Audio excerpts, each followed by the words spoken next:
Coherent addition of waves. यहाँ पे हमारे पास S1 S2 2 कोहेरेंट सोर्सेस है जो पॉइंट P के ऊपर फॉल हो रहे हैं। अब देखो फर्स्ट केस में देखेंगे कि S1P is equal to S2P, मतलब कि दो वेव एक साथ शुरू होके P पॉइंट के ऊपर जा रही है, तो पाथ डिफरेंस 0 होगा।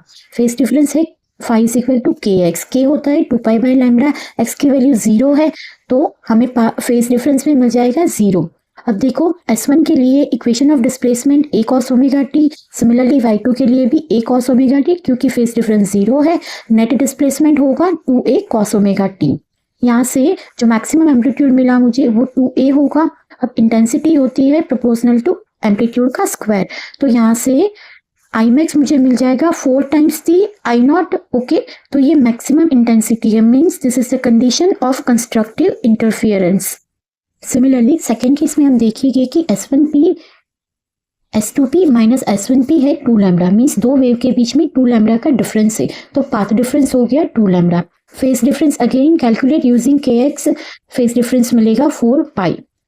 Once again write equation of displacement for first a cos omega t और सेकेंड के लिए अभी देखो a cos omega t plus 4 pi, क्योंकि यहाँ पे फेज डिफरेंस 4 पाई का आया। अब 4 पाई प्लस थीटा होता है पॉजिटिव होगा क्योंकि वो फर्स्ट क्वाड्रेंट में लाई करेगा, ठीक है। तो y2 मिल जाएगा a cos ओमेगा t। यहाँ से मुझे नेट डिस्प्लेसमेंट मिलेगा once again 2a cos omega t। तो ये तो वही केस हुआ जो केस 1 के लिए था।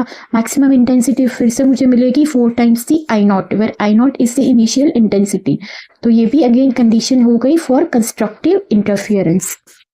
अब थर्ड केस इस तरह से लेंगे कि फेज डिफरेंस आ जाए हाफ लैम्डा और वो भी नेगेटिव। तो देखो यहाँ पे S1 2.5 लैम्डा चलिए तो S2 3 लैम्डा चलिए, तो दोनों के बीच का जो डिफरेंस होगा वो होगा S1P minus S2P minus 0.5 lambda. Once again calculate the phase difference which will be minus pi. Equation of displacement लिखेंगे दोनों के लिए a cos ओमेगा t और दूसरे के लिए this time a cos omega t minus pi, और वो होता है minus a cos omega t। तो यहाँ से देखो नेट डिस्प्लेसमेंट कैलकुलेट करेंगे तो a cos omega t minus a cos omega t 0 हो जाएगा। So this is the condition of destructive interference. So we can conclude कि जब जब path difference delta x n lambda होगा तब कंस्ट्रक्टिव इंटरफियरेंस होगा, और जब path difference n plus half lambda होगा तब डिस्ट्रक्टिव इंटरफियरेंस होगा। Okay, thank you.